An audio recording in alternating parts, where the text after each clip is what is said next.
This is Dr. Karen, and you are listening to the Facto Leaders podcast on the B Podcast Network, where I share up-to-date, evidence-based practices, my own experiences, and guest interviews designed to help pediatric therapists, educators, and aspiring school leaders design services that support social, emotional, and academic growth and set kids up for success in adulthood. Whether you want to learn effective strategies for your therapy session or classroom, be an influential leader on your team, or find creative ways to use your skills to advance in your career, I've got you covered.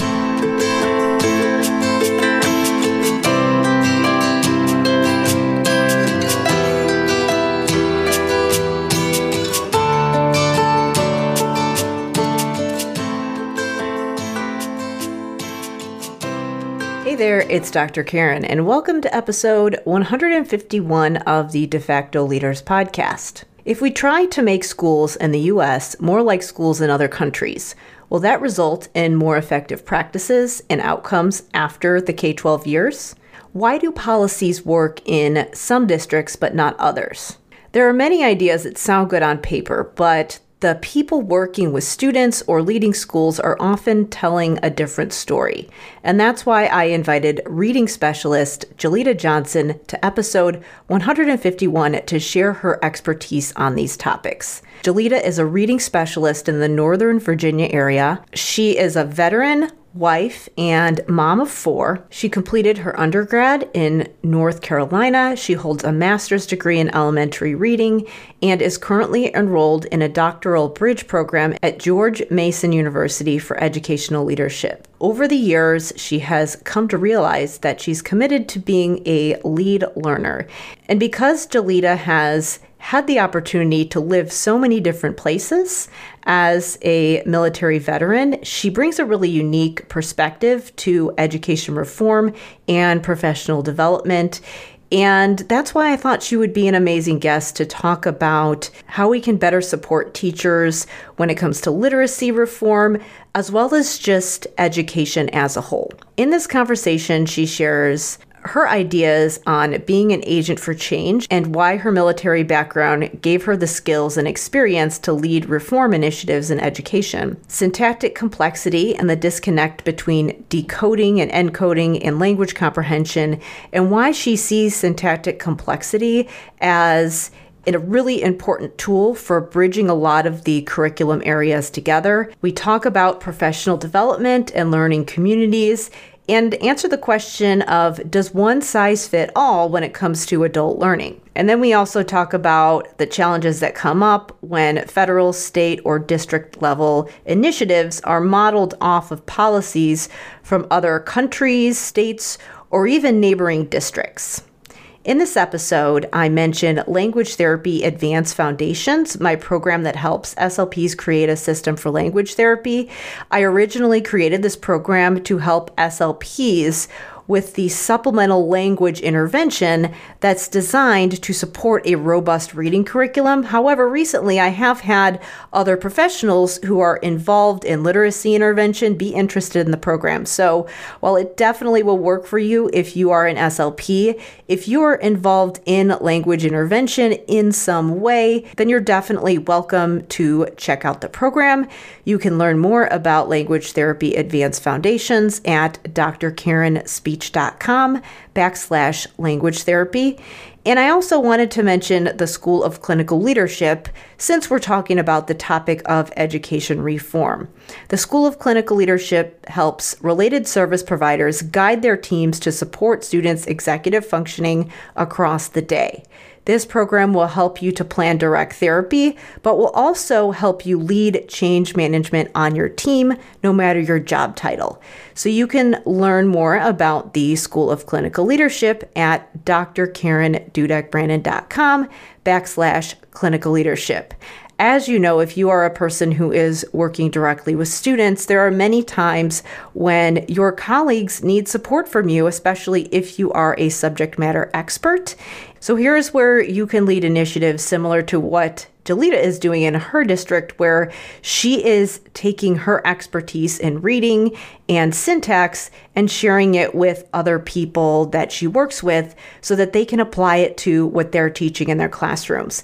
Many times with both language and executive functioning, there are components that you can address in your direct intervention, but there comes a point when you do need to think about the overall programming and how you can be a leader on your team so that you can make changes to things that are happening outside of therapy. So I really talk about the leadership aspect in the School of Clinical Leadership. So again, Language Therapy Advanced Foundations really helps you to create a system and a protocol for your direct language intervention, which really sets the foundation for you to be a leader on your team, because it's very difficult for you to train other people in what you're doing if you're not clear in what you're doing. So that is the first step. You can learn more about that program at drkarenspeech.com/language therapy. And then when you're ready to expand the services that you provide, then I recommend checking out the School of Clinical Leadership, which adds the executive functioning component. You can learn about that program at drkarendudek-brannan.com/clinical leadership. Now, please enjoy this interview with Jalita Johnson.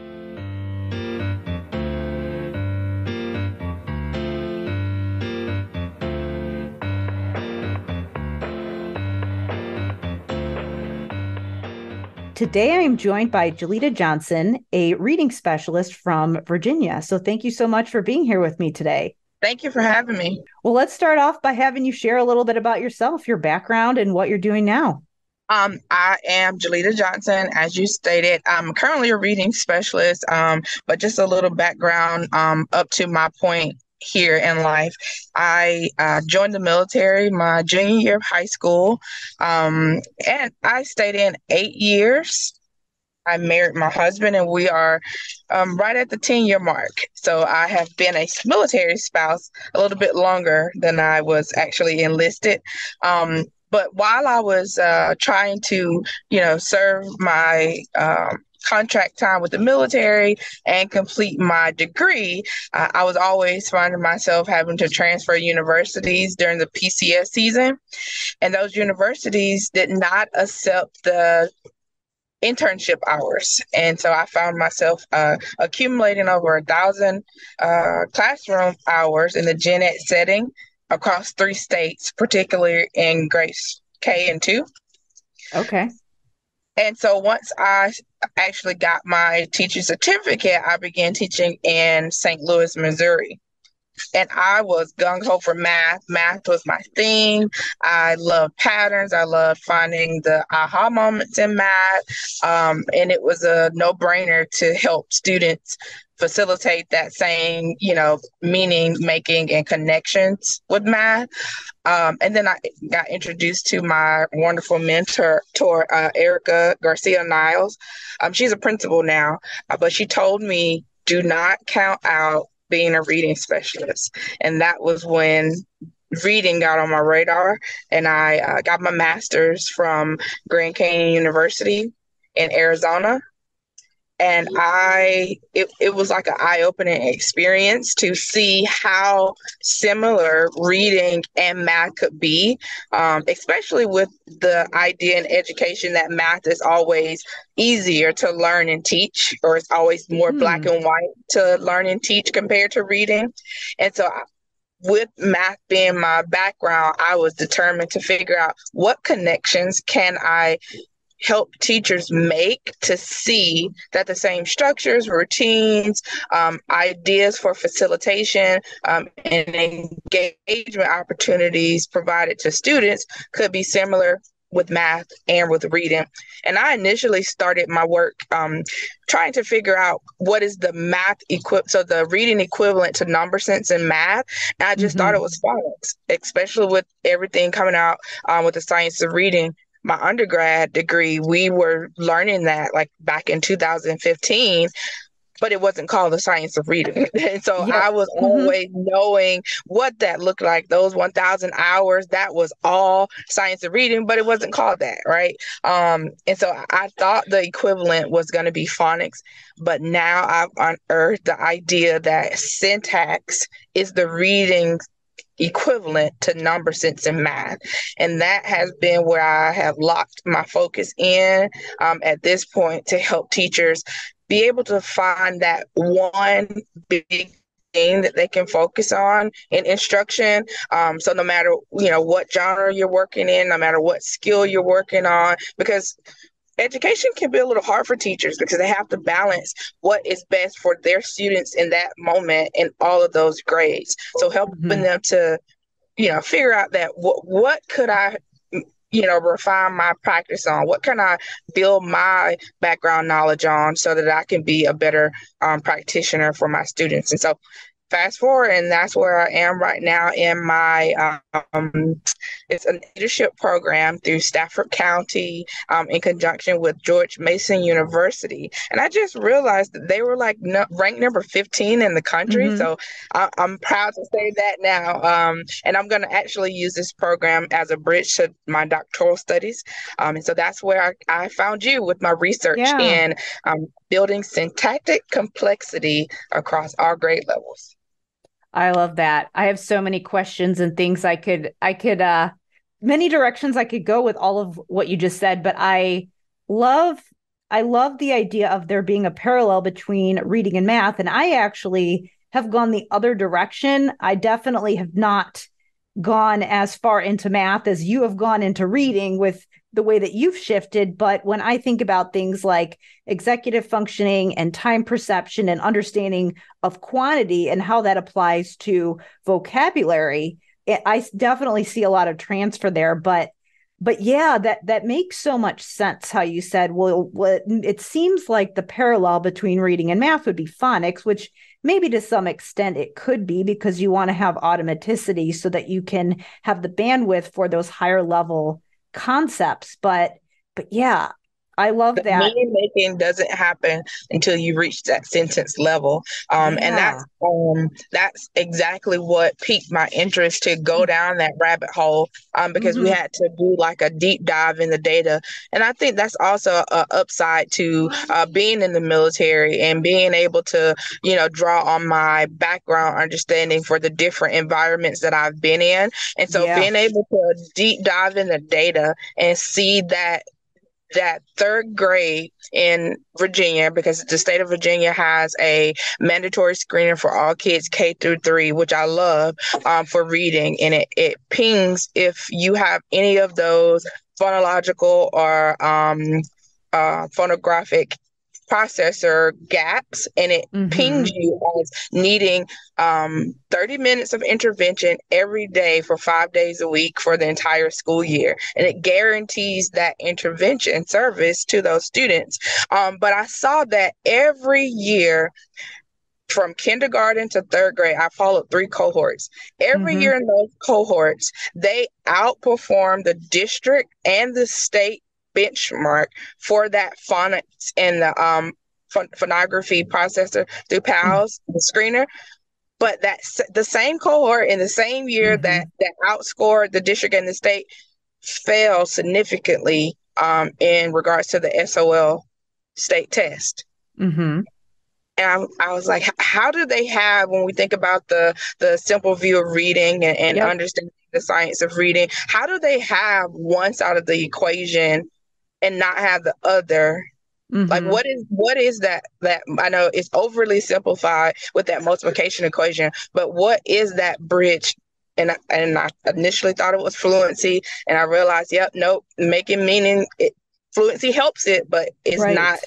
That is not the end goal. So I kept digging, and then I hit the syntactic complexity. Yeah. So let me, just to make sure that I'm understanding. So you had these students and we're thinking, a lot of times it's, well, they need to have that automaticity at the word level with being able to decode words, which obviously is part of the equation. But you're saying that they still weren't improving on their comprehension. And you found that the syntactic complexity was the thing that was missing in a lot of these students. Is that correct? Absolutely. Okay. I love that. Because again, it's not that we're saying that the word decoding isn't a factor. It's great that we got that part addressed, but it's more than that. I feel like I'm saying that all the time, especially with, when I'm thinking about speech pathologists, and I think this applies to other professionals as well, reading specialists, general education teachers, special ed teachers, really anybody who's addressing the language and literacy. We have to figure out how we all work together and fill in those missing pieces. So a lot of times I'm saying, if you are a person who is addressing language and that syntactic piece isn't intact, that's an area where you can make a huge difference, because a lot of times that is one of those missing pieces. And, and it's great if the teachers are working on helping kids improve their reading at the word level, but we also need to help them understand how to put the sentences together. Otherwise, that high level comprehension is going to break down. So I love that you're seeing that as well. Yeah, absolutely. I will always say she's one of the best partners that I've ever worked with. Carrie Franks, she's in the classroom now. She's a third grade teacher in the same district. But she asked me, she was like, what are your convictions? And in doing this work over the past 13, 14 months, I've come to realize that one of my long-standing convictions is always going to be taking care of the teacher. And so when we talk about like these big concepts of do we focus on phonics? Do we focus on vocabulary? Do we focus on fluency? You have teachers in the middle of the policymakers and the district leadership on that pendulum swing, and they so desperately need and want balance. Like, help me to understand what can I do for my students now. And I think that's where the reading wars come in, because teachers put so much time and effort in trying to figure it out to be the best practitioner they can be. And then somebody comes in with this new bright idea. It's like, nope, this is the best thing to do. And then we put all our eggs in that basket. And so I'm just trying to keep that in the forefront of things. Like, this is not one of those, ideas where you pendulum swing in the way of syntax. Nope. Phonics is still important. Fluency is still important. All of those factors still need to exist, but the rate in which we start to introduce syntactic awareness to students can be that one little small change that makes the world of difference. Yeah, I love that too, because a lot of the people that might be listening, if they are in a role where they are supporting the teachers, a lot of times the question is, how do I help the other people? Like, I'm in this therapy session or this reading session with my student, and now I'm sending them off to the school day, and and they're going to be in a classroom, or maybe I'm sending them home to their parents, and the teacher and the parents want to know, what else can I be doing to build those language skills? So I think with grammar and syntax, even the people who are the language experts, that can even be overwhelming for them to know, where do I focus so that I can make a difference? What are those high utility skills that are going to transfer over to other things? And I think that's an area where it can be a nice bridge. Yeah. So I had another thought, but go ahead. I know you were going to say something. I was just going to say, you're right. You're spot on. One of my high school colleagues, she's a speech language therapist now. She was in the public education sector, but now she's running her own business, Explore to Express. Pediatric speech therapy. And so she really helped me to unlock the idea that it's not just the gen ed classroom setting side. Like, we cannot just try to help teachers, try to grow teachers. Parents are that integral part.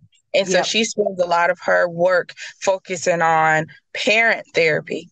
And I found such a connection in seeing her work through social media, because when parents, especially during the COVID learning era, they were like, my student needs a tutor, they fell behind. And it's like, nope, I do not. Like, I can collect the paycheck for being a tutor, but the biggest influence that the student will have is their authentic interactions with you at home and in their natural environment. And that was one of the things that helped me to unlock, is it cannot just be our 6 to 8 hours with students, with teachers. It has to be, influencing in some capacity what they experience when they leave us, so that the work that we do start at school can continue even at home over the summers, because that's really when we see a decline or a slip. And it's not at any, like we don't blame teachers, we can't blame parents because they don't know what they don't know. Right. I love that. And I agree completely. I am always saying to the people who are in that interventionist role, so if you're in a school, one of the things that you really want to think about doing is, of course, make sure that you have good skills when you're working directly with students, but also think about the ways you can collaborate with your team. But then also, if you are in a position where you're providing therapy, that parent coaching aspect is so important. And yes, it does just logistically tend to be a little bit easier for people who are in an outpatient setup or a private practice, because the parent is bringing the child to their session. So it is a little bit easier for them to have access to the parents. But yeah, that parent coaching is so important. Parents just need the right information. And I know that during the pandemic, all kinds of, families knew that their kids were getting way more screen time than they should because everyone was overwhelmed. So definitely not shaming parents at all here, but yes, they need that coaching so they know how to structure the home environment. I know that there are a lot of different thoughts about what should be done outside of school, both during the school year as well as over the summer, to support what's going on in school. So what do you see as things that we can help parents to start doing at home, both over the summer and after school? If I had to say two things that parents or caregivers could, promote, it would be dialogic conversation. So if you have a kiddo who says, apples eat, you repeat, you would like to eat apples? And then eventually they're going to start picking up on the oral syntax, which will help in the long run when we talk about reading comprehension at the sentence level. And then the other piece I would definitely suggest is vocabulary. Yep.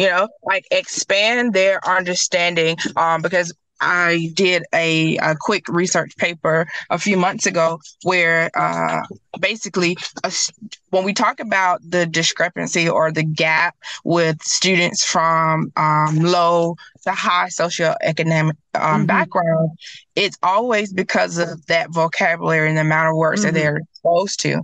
And it comes through experiences. And every kid doesn't have the same experience. But if you maximize on the experiences that you do have, as they begin to get older and start making sense of the world around them, they can start drawing and making connections to, if I, play football, or if I play rec, league soccer, well, what is recreation? What's the difference between the recreation center and something that I'm doing for recreation? Like having those very minute yet impactful conversations help to bring that vocabulary and that word and letter box to life for students, even before school, before they become kindergartners, or after school, on the weekends, and through breaks. Like it's something so small, but you will get a lot of bang for your buck if you invest in dialogic conversations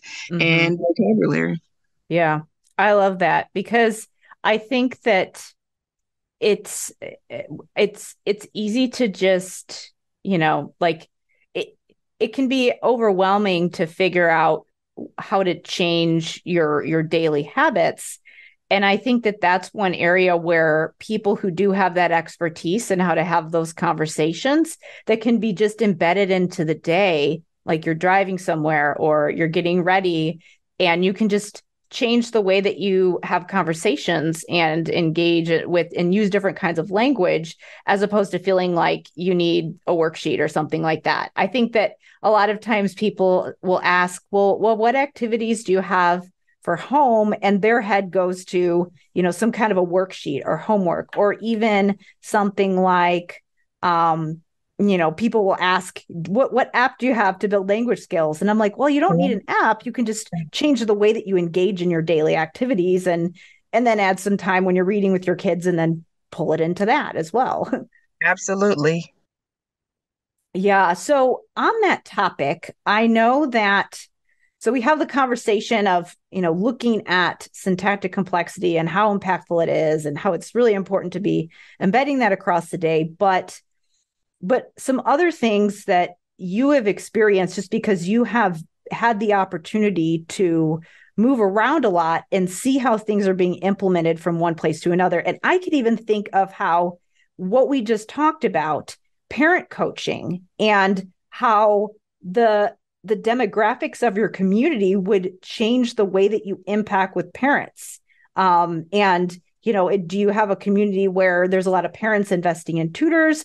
Do you have, some kind of a different setup, something like that? Or even just when you implement a policy in the school, how the size of the district, how what the setup is in the administrators and the community, and just all kinds of things, the policies in the states, like all of that is so different. So what has been your experience there? I'd love to just see what your Yeah, thoughts are.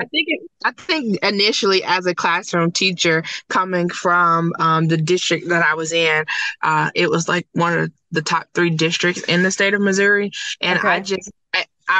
my first year teaching was in a district, urban district that lost Okay. its reputation, and I was recruited to join the district that I joined, and my initial response was, "No, the kids need me where I am," because Hmm. it would have been like an easy out almost. Yeah. I felt a lot of guilt in changing settings. But what I realized is the system has to be primed and ready for change Hmm. in order for it to happen. And so what I realized in making my decisions and, making sure that I'm spiritually connected to that choice and decision, but it was that the system that I was in originally was not ready. They did not see the need for the change, and it's always going to be reactive. When I noticed, okay, well, what made that district different than this district in the same Hmm. state? What made Yeah. those two districts different than these two districts less than, 20 minutes apart in the same state? And it's all about the way in which the system is perceiving the root cause. And that is one of the biggest eye openers that I've had, even in this George Mason Ed Leadership program. It's the idea that a system has to view the end user as the teacher, not the student, because what we'll see is a lot of purchasing and implementations of resources and programs and ideas for the student's sake, but not build the capacity of the true end user, which is the teacher or the educator. And so having that be the focus in Missouri, even in the district that lost its accreditation, we were able to have a budget every year to go and receive PD at different conferences. They would pay for travel and lodging, and allow us to come back and share what we've learned. So they created that space in those two Hmm. districts in Missouri that I don't quite see just yet in Virginia, or at least the two districts that I've been in. And I Hmm. think that even though it seems small, but I think that was probably one of the biggest shifts that I had to notice, because right now we only have one PD day in the entire school year, Hmm. Yeah. where in Missouri, it was a part of our monthly schedule. Every school in the district had PD day where every student was able to leave at 12, and teachers had that continuous and I don't want to say we can't do it here, but being, like I said, being in that leadership course, I can think as a leader and not just a teacher. And I realized that the districts that I was a part of in Missouri were a fraction of the amount of students and teachers and Yeah.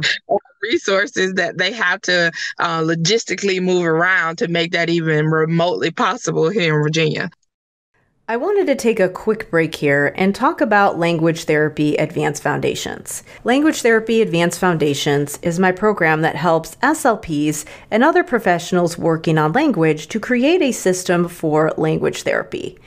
In this conversation, we're talking a lot about the important components that need to be in place for kids to build their literacy skills, as well as advance in other academic areas so that they can expand their options later on in life.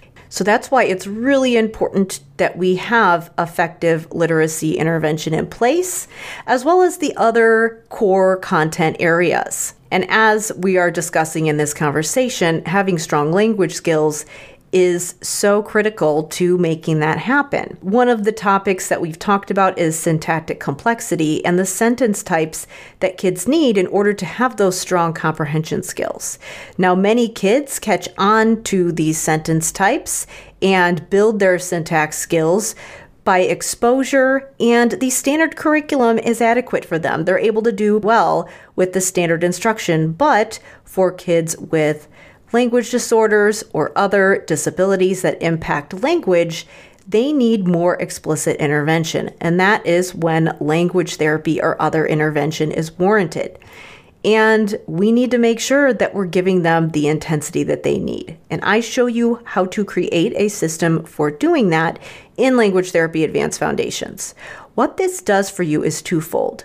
One, it helps you to get really clear on your direct interventions. And when you get clear on that piece, it makes it so much easier for you to figure out ways to coach other people. It's very difficult to coach other people if you're not sure what your own personal protocol is. So I help you create that protocol in Language Therapy Advanced Foundations using a framework that narrows things down so that you know that you're being evidence-based, but offers you the flexibility of being able to customize it to your caseload and your district. To learn more about the program, you can go to drkarenspeech.com/language therapy. Now, let's get back to the conversation. That makes so much sense because I can even think of times when people will ask if I can do a PD, and it's like, I have no idea if what I'm going to say is going to be something that the district can implement because I don't really know what's going on there. And yes, you can have a conversation there and do your best. I never think that people going into a district doing PD should just say, oh, I'm not going to do it because, everybody is doing their best and sharing information. And I think that in that kind of a situation, if you maybe make an impact on one person who then maybe moves to another district and is able to get into a situation where they can use that information more effectively or whatever it is. But yeah, that is so important. So what you're saying, though, is that so in one district, there's the system that was in place that helped things to be more effective was regular PD as a habit, and then also the space to talk about it and have that community versus one PD day a year. So in theory, you could bring someone who's an amazing presenter in one situation versus another, and the actual implementation and impact could be totally different. Absolutely. And thinking about it in another light is that the districts in Missouri, they had that system in place, but the system wasn't necessarily trying to change. We're here in Virginia, the system is desperately wanting to change and evolve, but the resources and the opportunity to make the change through professional development does not exist. I don't know. I haven't been at the district level, so I can't speak in absolute terms. But what I've noticed is that every principal so far has to make it a part of their own school improvement plan to do things like ongoing PD. And I think you had an episode earlier where you spoke to a Catholic school principal, I believe. Mm-hmm. Yep. And he was speaking about the way in which he reframed how teachers do PLCs. And that was one of the things that my principal was able to he was able to bring in John Antonetti. He's the author of Powerful Task Designs, engagement strategies for teachers. And what he was able to capitalize on was, nope, we're not going to be able to bring you in to be this awesome speaker but once. But how can we utilize the system that we have to bring learning alive for teachers? And he simply came one day, and for every planning period, so while the students were in specials, he walked around with every grade level into other classrooms and told them, you turn your back to the teacher and you notice how the students respond.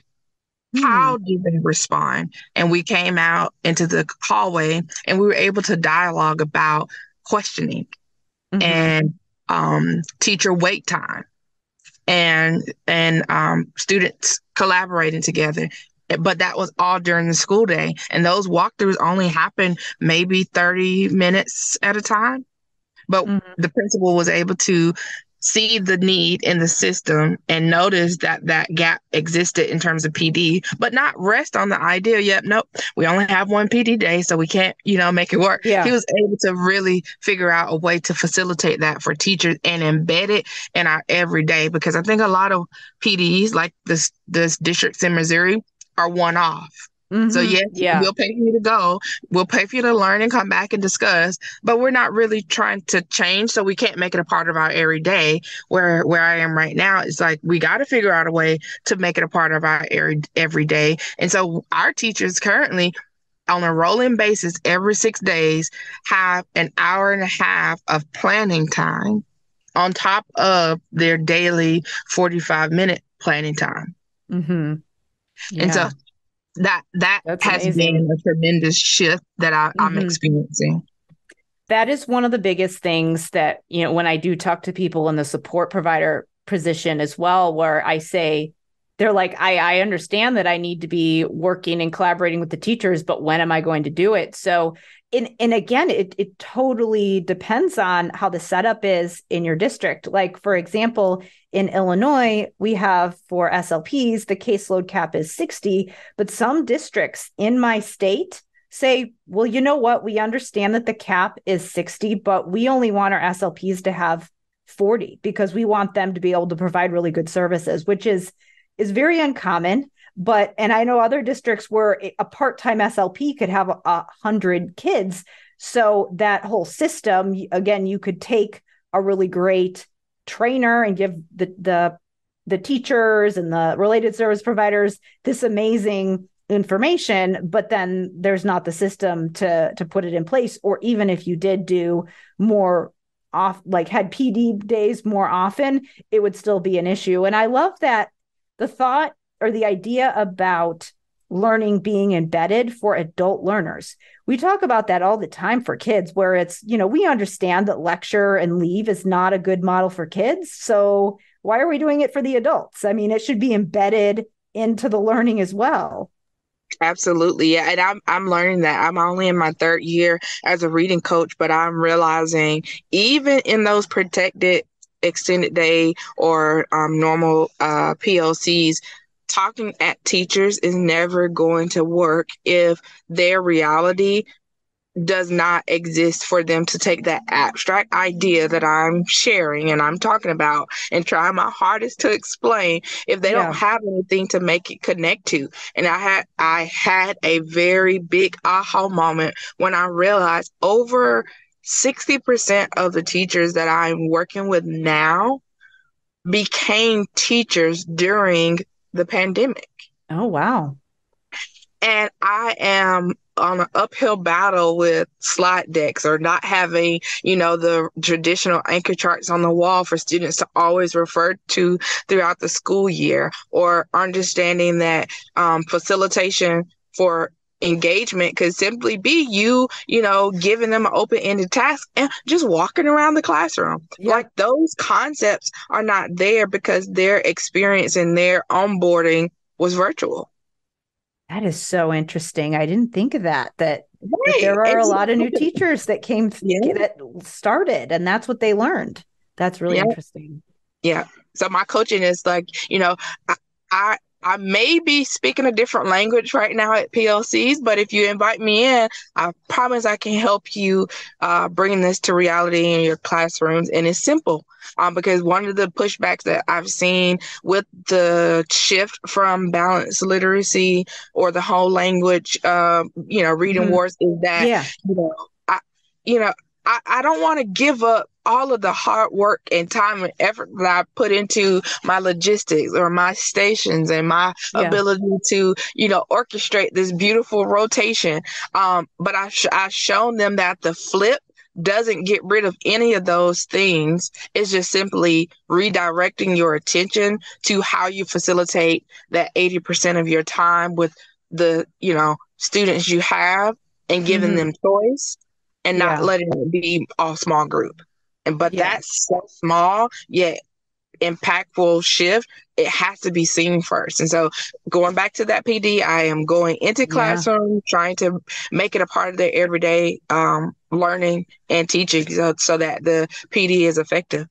Yeah, I love that. And so this is really interesting because there's just the bringing in the PD and those ideas from other places. But one of the other things that we do when we're trying to create a policy in a place that doesn't have a policy or that needs to change their policy is that, for example, at the state level, we might look at another state and look at the language that they used in the other state for our policy. But then you're bringing something that worked in another geographic region to a different state that has a completely different culture and climate and all of those different things. And as you said, sometimes even in one state, districts that are 20 minutes away from each other are completely different. And when you have those policies that come down and they're supposed to apply to all these areas, or we're borrowing ideas, then there's all these little nuances and things that need to be addressed. Or even when we look at what other countries are doing and we're saying, wow, this country's doing really well, we should be doing what they're doing.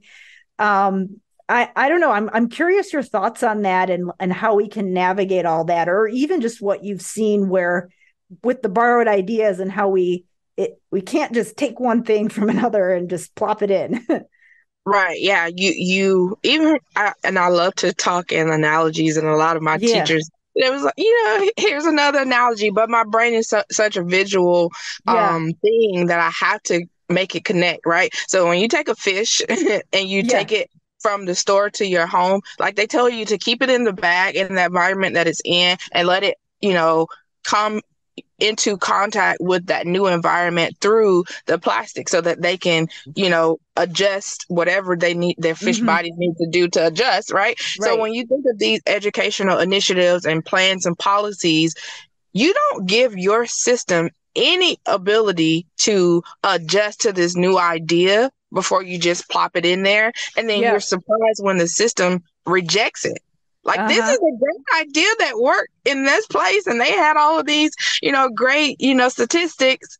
Why can't you just do it here? Because the system is not ready to receive it.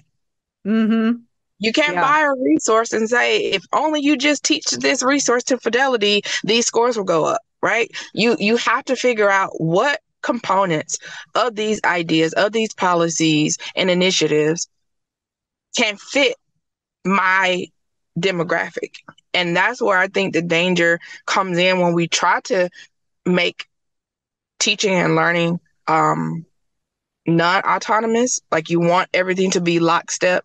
I've even heard, door to door, floor to floor, everything needs to be the same. And that's never, ever going to be okay, because the idea of equity is giving students and teachers what they need to be successful. And that looks different at every school. So you have to imagine, to scale that up, how do you take an initiative that works somewhere else and bring it to your environment or your system and not consider the logistics that it would take to make it work? How do your parents, involve with education? Because that's probably going to be one of the biggest factors when you see success. It's the stakeholders and the way in which they can collaborate and work together. And if we don't have that policy is not going to work for us.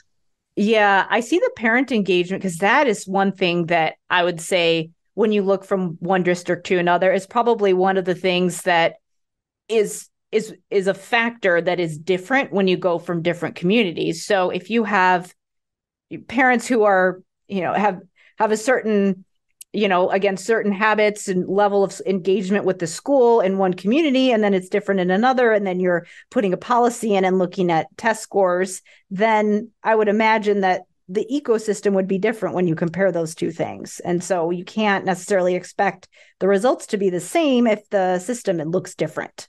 Absolutely. Or expect to, bring if we just did something for the first time where every teacher in every grade across our district was able to have content academies at the beginning of the year during work week together. Mm-hmm.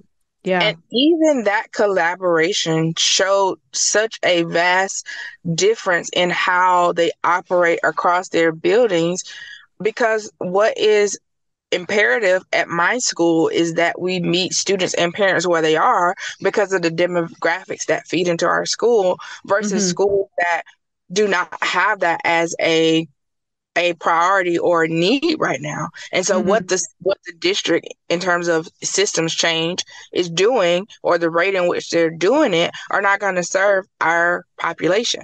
And so we can't and sit and try to figure out, okay, well, what is the state going to do in the shift to, the science of reading, and how are we going to meet the new Virginia Literacy Act requirements? It's like we have students, parents, and teachers looking to us for direction now. How do we take what we're learning now and make small shifts? And that's where, just full circle, that syntactic awareness, I feel like it's not going to depend on a PD. It's not going to depend on a district's purchase of a resource. It's all about bringing awareness to parents and practitioners, educators, to help them to see how the student brain evolves and how to help them make that connection within that simple view of reading. Yeah, I love that, because even if you have a different amount of resources, and maybe one district can invest in this whole curriculum and set of tools and another one can't, then you could still use that concept and teach people those skills and that knowledge to pull in with whatever resources they have available. It almost sounds like, too, where, I mean, we're not saying that we shouldn't invest in programs and resources and pay attention to what the research says, but in one community, you might need a good curriculum, and that could be the thing that's the missing link in that community. But then another one, you need good curriculum, but also you need to learn how to figure out how to get the community engaged and get the parents engaged. And so if you miss out on the parent engagement in that second community, then the curriculum is not going to have as much of an impact. Absolutely. And I will also say, with the shifts, with any shifts, it's always going to be the inclination to buy this thing that could be the equity piece in terms of curriculum. But one of the things that I saw that was different, or one of the things that I actually experienced, because in me being an overly ambitious first-year teacher, I signed up for the curriculum writing for math and reading in the district that lost its accreditation. And one of the requirements was that teachers had a part in creating the curriculum. They did not purchase a resource and call it their curriculum. They used the resource and put the pieces of the resources that helped to bridge the standard and the curriculum together with other resources. And that was what the curriculum was. Like, it was teacher created. It was organic buy-in, where what I'm experiencing now in Virginia this is our curriculum, which is a program. And my biggest issue with that is that programs, no matter how much they're taught to fidelity, are not going to be the thing that teaches students. Teachers are. And so if you have a program that teachers are not aware of, that PD, you can't have a one-off PD with this new resource and expect it to come to fruition in your data. Yeah.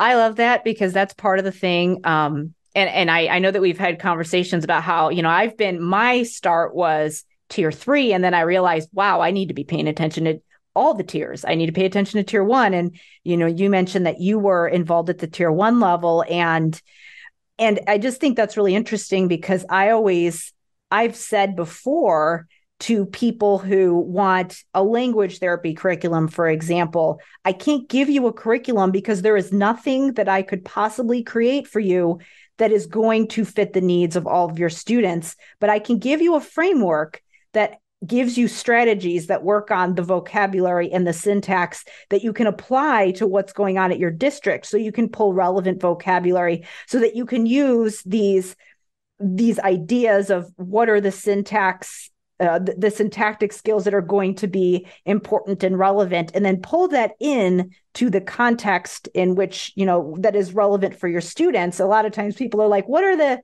age appropriate vocabulary words at second grade? And I'm like, I can't even answer that. And it wouldn't even be useful for me to try. So just this idea of we can be evidence-based by learning these foundational principles of the science of reading and understanding all these strands, and we can use the programs. We just have to know how to use the features the right way. So absolutely, especially when it comes to alignment. And I know from this leadership program that the majority of leaders, their job is to take all of these quote unquote research and research-based best practices and figure out how do we make sense of it all so that it can be given to teachers in a manner in which teachers are not having to, figure out all of the different practices and then figure out how to bring it together. It's like, how do we do that? And one of the things that I've been trying to champion and communicate is that content alignment. So if we're teaching reading and this resource has us, taking a deep dive in animal habitats, it does the teacher or the student no good if they have to shift gears in less than an hour and start talking about the American Revolution. Like the content alignment is an integral piece in that ability for students to read and learn about the world around them in the context of that content and be able to write about it. And that syntax, being able to orally articulate your thoughts and your connections to that content through reading and writing helps in the long run. Like that is essentially what we're wanting to do with reading instruction, help students to build the skills in which they can engage with the world around them and critically think about it and make connections and form their own thoughts and opinions. It's not this one-off, let me teach you how to infer. One-off, let me teach you how to ask and answer questions, Yep. That's a very, very common goal. And I don't think that it's bad to, again, obviously, and being able to infer is important, but we have to know how to pull it in the right way. And I think the other thing too is that, if you are a teacher, it makes sense that you should be focused on the curriculum because that's, it's almost presented like, well, that's your job. But I think just having the tools to make that energy that you focus on curricular alignment, pull in those things that are going to help the connection. It almost sounds like you see syntax as a way that teachers can do that, where they can focus on their content area, but they can make it relevant and not so siloed off. Absolutely. Especially in the state of Virginia, they are considering integrating what they call it integrated reading and writing assessment within the reading SOL. So students in 5th grade would not just take a one-off reading assessment. They will have a reading assessment that includes nonfiction topics related to their social studies and science content area with multiple choice questions and a written response in terms of how do you make sense of, for instance, if the paragraph is about the Amazon rainforest, it's going to probably ask like, what was the main idea of paragraph 2? Or, what could this italicized word mean? What could be a synonym for it? But then at the end, it's going to say, this passage taught us about the diverse ecosystem within the Amazon rainforest. Why do you think diversity is important within a rainforest? Yeah. A student has the ability to understand what diversity is, but making that connection to why should it be important? It cannot happen as this one-off, how do I read between the lines? Like, how do I make the connection? How do I know, like, my classroom is diverse, so should the ecosystem of the Amazon rainforest that's nowhere near where I live and where I grow up? How can I make that connection? And being able to understand, like, this is how you can make the connection. Start with a sentence, because if you can't, draft a coherent sentence, then you're not going to be able to do a paragraph. So to keep from teaching to the test and jumping to that, read about this and write about it. Let's start at the basic level of, can we orally articulate our thoughts, or can we orally say what this sentence could be if I gave you these random words on the board? Mm-hmm. Like, those are small things that teachers could do about, the larger content in terms of, how do I make sure that I'm covering these standards without it being, overly complex in their learning. And I'm looking forward to doing that coming up soon with one of the PD opportunities that I have with our POC. It's a sentence scramble, Mm-hmm. and helping them to learn through the same actions in which they're going to help students to learn. I love it.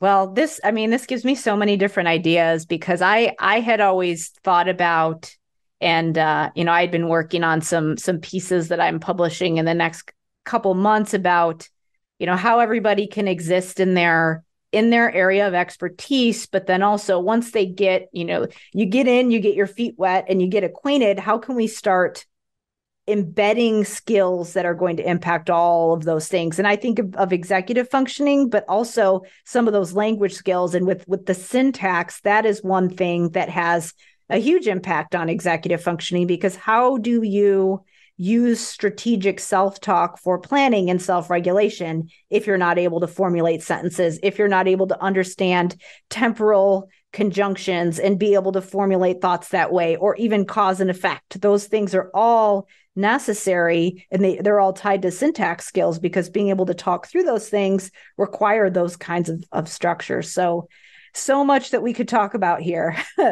Absolutely. Do you have anything? I know we're getting to the top of the hour. We've talked about a lot of things. You've mentioned some good resources and mentors. Do you have any places that, you'd recommend people go to learn more about some of the information you shared, or just some things you wanted to share with people before we wrap up? My mentor, Erica Garcia-Niles, she just published her book, Hacking School Leadership, and it has been a tremendous experience to see her grow and evolve. And that's kind of where I'm drawing my influences from, in terms of how I navigate this space, this learning, and this facilitation for teachers going forward.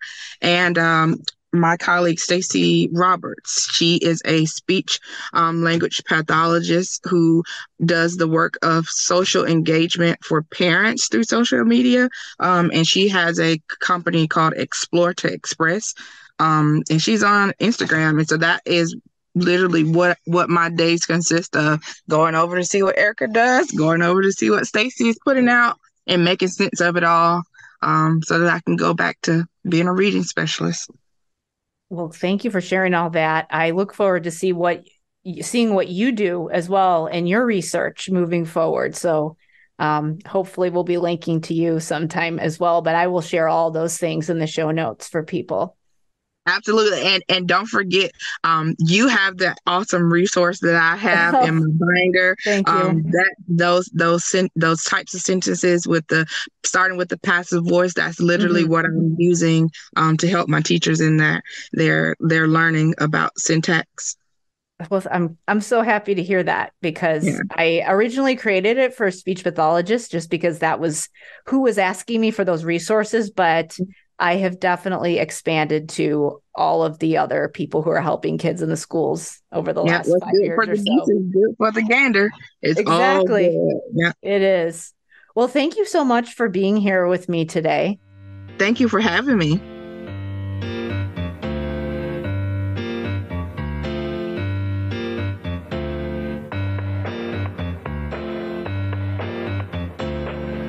Thank you so much for listening. Be sure to check the show notes for all the fantastic resources that Jalita shared in this interview. And also be sure to check out both Language Therapy Advanced Foundations and the School of Clinical Leadership. Language Therapy Advanced Foundations helps SLPs and other language and literacy professionals create a system for language intervention, including syntactic complexity. You can learn more about the program at drkarenspeech.com/language therapy. And then if you want to take it to the next level and think about how you can start creating initiatives that have an impact on the overall programming in your building, even if it's just for the students on your caseload initially, then check out the School of Clinical Leadership. The School of Clinical Leadership is a program that helps related service providers like speech pathologists, social workers, psychologists, counselors, special ed teachers, and other interventionists to guide their teams in supporting students' executive functioning across the day. The program helps you to both plan direct interventions as well as be an agent of change in your district. You can learn more about the program at drkarendudek-brannan.com/clinical leadership. If you have a suggestion for a guest, or if you're interested in being a guest on De Facto Leaders, send me an email at talktome@drkarenspeech.com. If you've been enjoying these episodes, please leave me a rating and review wherever you listen to your podcasts. And if you found this useful, please share it with a friend or colleague. Thank you again for listening, and I will see you next time.